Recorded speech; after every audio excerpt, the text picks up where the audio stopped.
All right, so I started installing this lock. I've got it here, and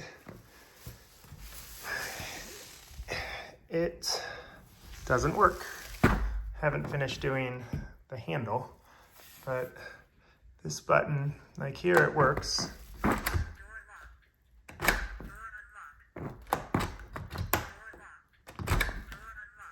That works, but then this button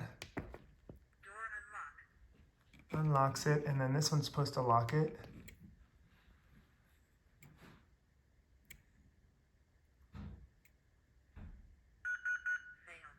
And that's what it does. It's thinking about locking, but it doesn't lock.